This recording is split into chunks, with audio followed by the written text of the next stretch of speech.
This week's Gospel reading is Jesus turning water into wine, one of his most famous miracles, I think. It's from John chapter 2.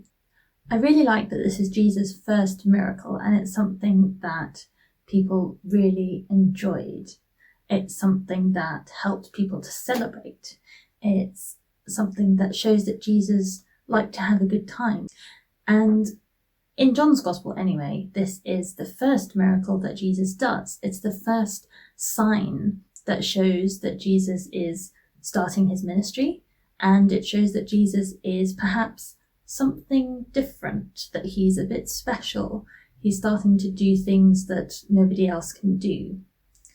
So Jesus is kind of proclaiming who he is with this miracle. It's his entrance onto the stage. It's him saying, I'm here and I am starting something. And there are a couple of things I really love about this miracle. Firstly, I think it shows the real depth of Jesus' humanity. I really like that he is at a wedding with his disciples and his mum. He's having a good time. He's probably relaxing and making jokes like anyone would do at a wedding with their friends.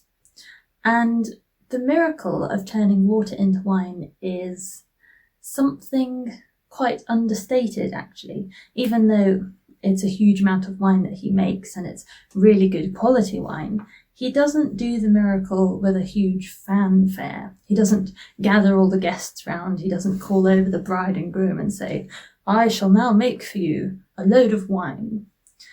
Instead, it's quite quiet. People don't know what's happening, most of the guests. And he does this as a sort of gift to the bride and groom, as a gift to the wedding guests. It's so that people can carry on celebrating and drinking and having a good time. It's a miracle that shows Jesus' humanity, and it's gracious, it's quiet, it's kind, it's generous. And, I think any wedding would love to have Jesus turn up and make a whole load of wine. Who wouldn't like that? The second thing I really like about this story is that it shows that God is not limited to holy places. So Jesus doing this miracle at a wedding, surrounded by everyone, probably the whole village was there. That's where Jesus does his first miracle. That's where Jesus' godness is made visible.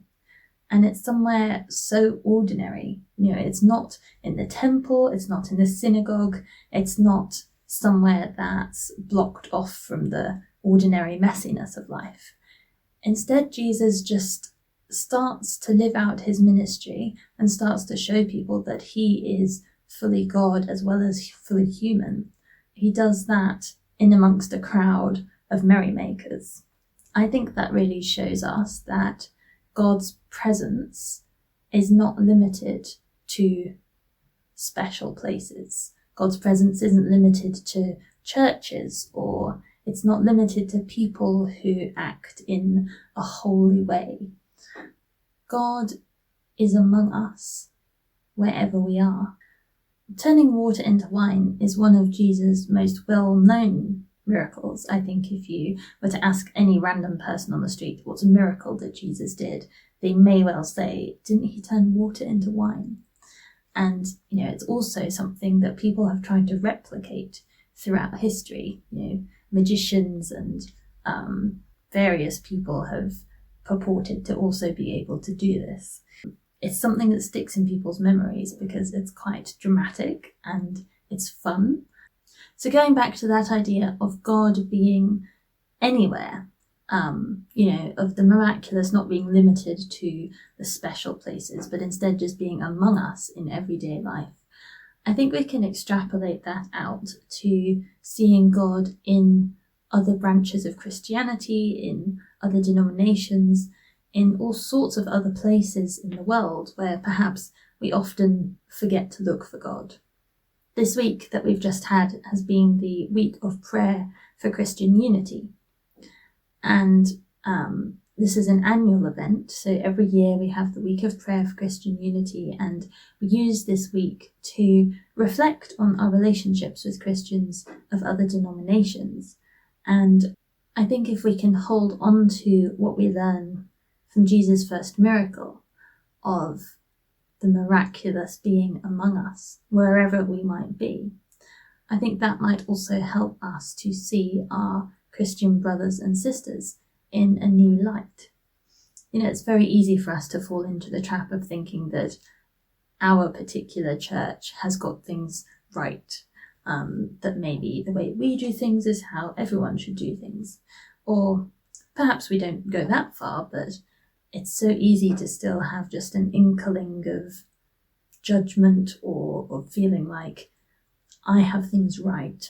Of course, the reason that we have different Christian denominations, the reason that we have Methodists and Baptists and Anglicans and Catholics, the reason we have all these different branches of the church is because there are things that Christians disagree about, and there are things that Christians over the ages have felt really strongly about, to the extent that it's caused splits in the church and it's caused groups of Christians to go off and to separate themselves because they feel that they believe the right thing and they want to make sure that they uphold that, and that's enough to separate out from the people who don't believe that thing, or perhaps don't hold that that thing is so important.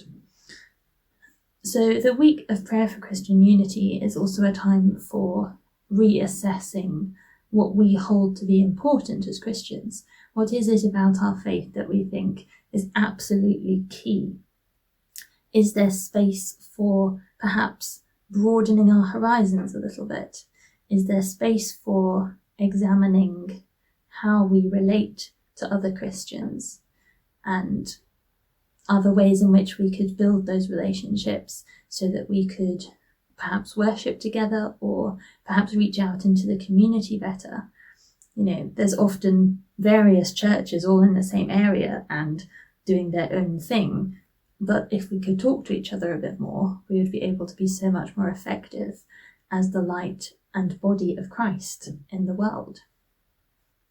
So I think what I would suggest is that we reflect on Jesus' first miracle, the fact that it's something that brought people together, the fact that it was something celebratory, the fact that it was done in amongst everybody, that it was for all.